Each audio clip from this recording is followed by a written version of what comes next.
नमस्कार। पिछली बार हमने चर्चा की थी कि जिसका मन और इंद्रियां अब जानते हैं काबू में नहीं है, उसकी बुद्धि क्यों स्थिर नहीं रह पाती। वो उदाहरण था ना, जैसे हवा नाव को बहा ले जाती है, जी बिल्कुल। वैसे ही अनियंत्रित इंद्रियां बुद्धि को भटका देती हैं। सही बात है। हाँ। तो आज इसी बात को आगे बढ़ाते हैं। भगवत गीता के अध्याय 2 के बिल्कुल आखिरी श्लोकों पर बात करेंगे, 71 और 72। जी। इनमें बताया गया है कि असली शांति कैसे मिलती है और वो जो स्थितप्रज्ञ अवस्था है उसका सार क्या है। बड़ा गहरा विषय है, चलिए समझते हैं इसे। तो श्लोक 71 पहले देखते हैं। विहाय कामान यह सर्वान पुमांश चरति निस्पृहः निर्ममो निरहंकारः सा शांतिम अधिगच्छति। हाँ, इसका मतलब है कि वो इंसान जो सभी कामनाओं को छोड़कर, मतलब बिना किसी स्पृह के, बिना किसी तलब के और निर्मम होकर, यानी मेरापन छोड़कर, और निरहंकार मतलब अहंकार से रहित होकर जीता है, बस वही असल शांति पाता है। संपूर्ण कामनाओं को त्याग कर, हम्म। ये सुनने में तो बहुत बहुत बड़ी बात लगती है। कहीं इसका मतलब ये तो नहीं कि जीवन से बिल्कुल ही मुंह मोड़ लेना। नहीं नहीं, देखिए ये अच्छा सवाल है।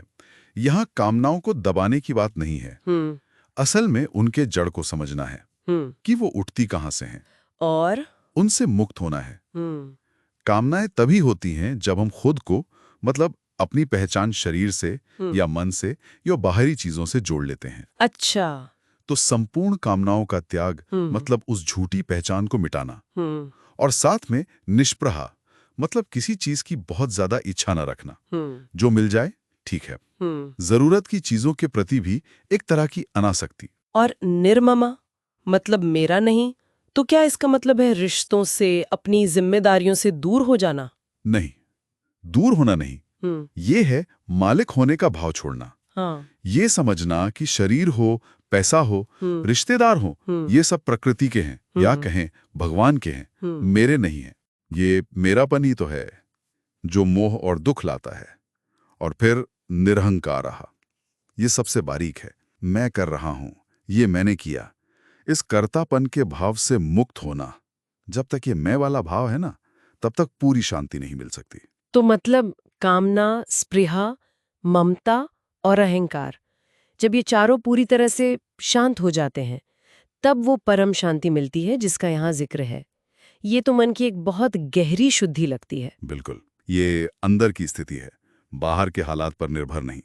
और इसी स्थिति को श्लोक 72 और भी साफ करता है। जी, श्लोक 72 इस तरह है। एषा ब्राह्मी स्थितिः पार्थ नैनाम प्राप्य विमुह्यति स्थित्वास्याम अंतकाले अपि ब्रह्म निर्वाणम रिच्छति। 72।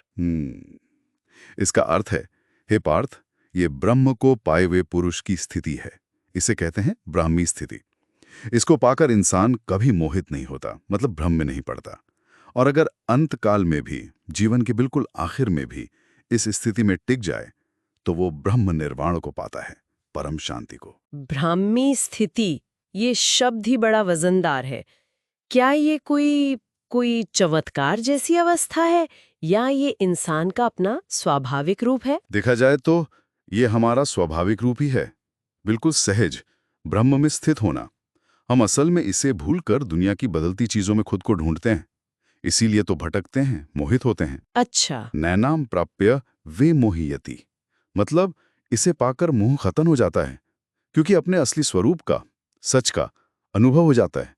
फिर बाहरी चीजें खींचती नहीं, डराती नहीं। और ये बात कि अंत समय में भी इसे पा लेना मुक्ति दे देता है, ये तो बड़ी आशा बंधाती है। मतलब अगर जीवन भर साधना नहीं भी की, पर अंत में ये समझ आ जाए तो। हाँ, इसका यही गहरा मतलब है।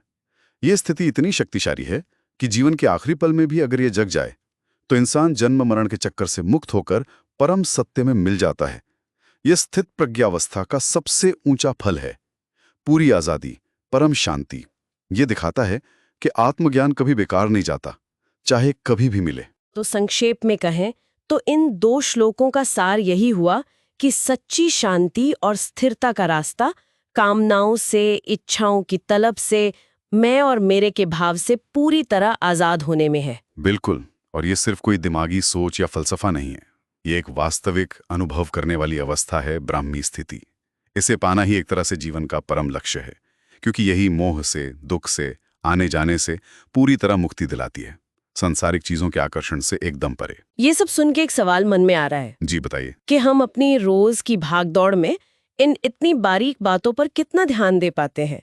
क्या हम पहचान पाते हैं उन छोटी छोटी इच्छाओं को, अहंकार के उन पतले धागों को और उस मेरा तेरा की भावना को जो हमें पता भी नहीं चलता और इस परम शांति से दूर रखती हैं? ये वाकई सोचने वाली बात है।